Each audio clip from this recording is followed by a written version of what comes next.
So, Germany as we know it is pretty new, right? The country we recognize today with its bustling cities, rich culture, and technological advancements has only been around in its current form for a relatively short period. But the land itself, the soil and the forests, the rivers and the mountains, have been home to human ancestors for millennia.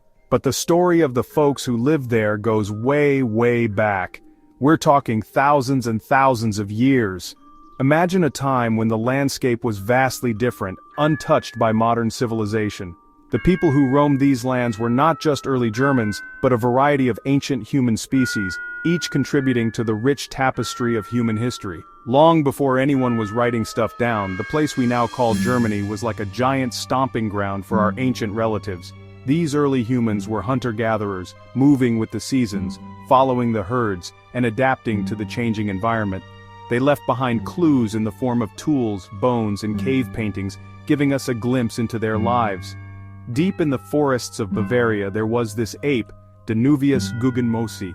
This creature lived around 11.6 million years ago and is a fascinating part of our evolutionary history. The dense forests of Bavaria provided a perfect habitat for Danuvius, with its rich biodiversity and abundant resources. This Danuvius, a distant cousin of humans, could walk on two legs. Pretty cool, right? This ability to walk upright was a significant evolutionary step. It allowed these early primates to move more efficiently, see over tall grasses, and perhaps even carry food and tools. This bipedalism is one of the key traits that would eventually lead to the development of modern humans.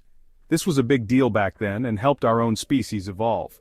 The ability to walk on two legs freed up the hands for other tasks, like making tools, which in turn led to the development of more complex brains. This evolutionary journey was long and filled with many twists and turns, but each step was crucial in shaping who we are today. Fast forward a bunch of years and bam! In 1907, near Heidelberg, someone digs up a super old jawbone. This discovery was groundbreaking and provided a direct link to our ancient past. The jawbone was well preserved, allowing scientists to study it in detail and learn more about the early humans who lived in this region. This thing belonged to Homo heidelbergensis, another early human hanging out in Germany. Homo heidelbergensis is believed to be a common ancestor of both Neanderthals and modern humans. They were skilled hunters and tool makers, and their presence in Germany shows just how far back human habitation in this area goes. These early humans show us that Germany has been a part of the human story for a long, long time. The land has seen countless generations of human activity, each leaving their mark in some way. From the earliest hunter-gatherers to the sophisticated societies that followed, Germany has always been a hub of human evolution and culture. They're the great, and I mean a lot of greats, grandparents of not just Germans, but all of us. Our shared ancestry connects us all, and the story of the first Germans is a reminder of our common roots. It's a fascinating journey through time, showing how interconnected we all are, no matter where we come from. After the last ice age, things started warming up in Germany, literally. Nomadic tribes, basically the adventurers of their time, thought, hey, free real estate, and started settling down. These folks spoke different versions of what we now call Proto-Germanic, the granddaddy of languages like German and English. They became the Saxons, the Franks, the Alemanni. Think of them like the first German families. They had their own cultures and languages but were connected through family ties. They were tough, independent, and sometimes liked to wrestle each other for fun. Just kidding, maybe. They were farmers, hunters, and fishermen, living in tune with nature. Family was everything to them, and loyalty was their jam. Even though they weren't one big happy family yet, these tribes laid the foundation for what would become Germany.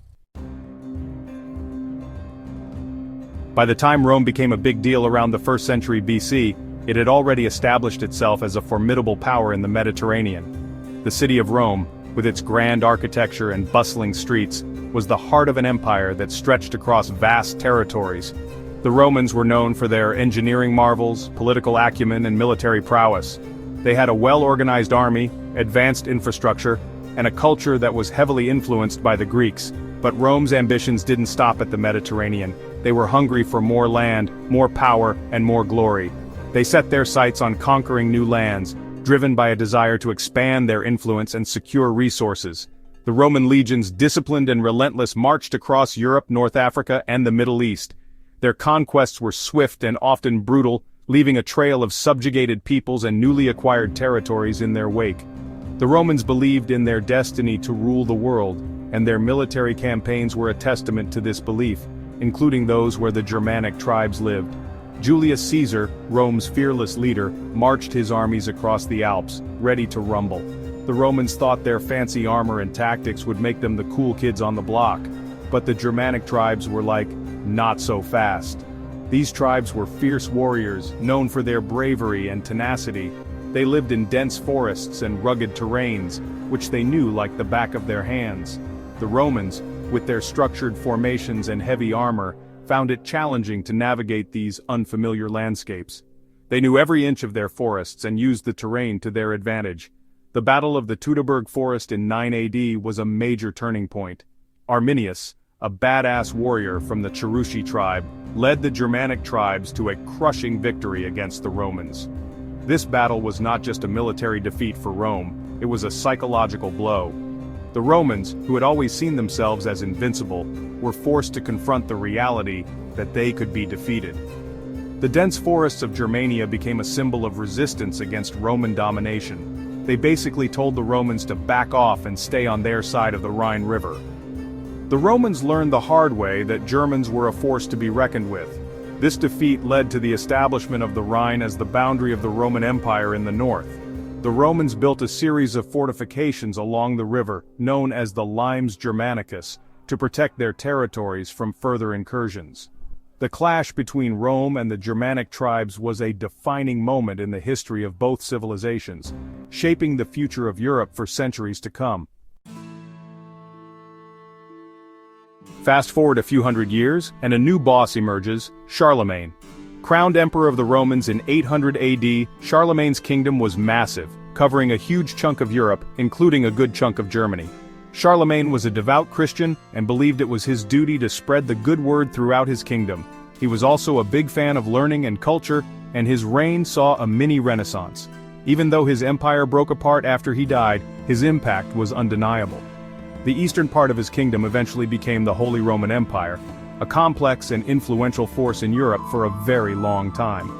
This empire played a crucial role in shaping Germany's political and religious landscape. Imagine the Holy Roman Empire like a giant puzzle, a vast and intricate mosaic of territories, each with its own unique identity and governance. And within this grand puzzle, a powerful piece emerges, the Duchy of Saxony. This region, rich in resources and strategic importance, played a pivotal role in the empire's politics and military endeavors.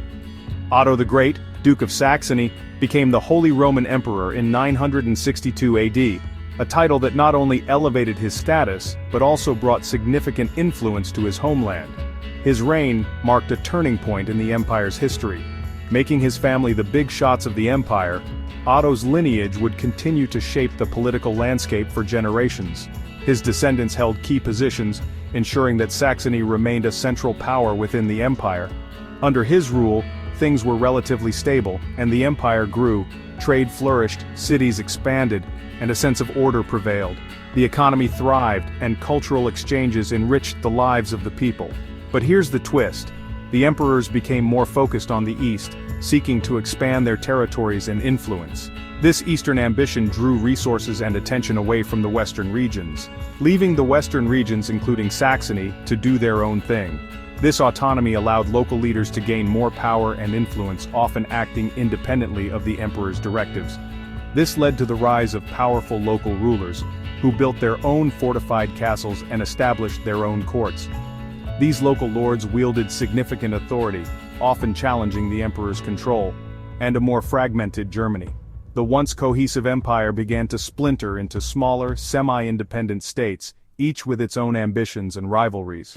This fragmentation would shape the region's history for centuries.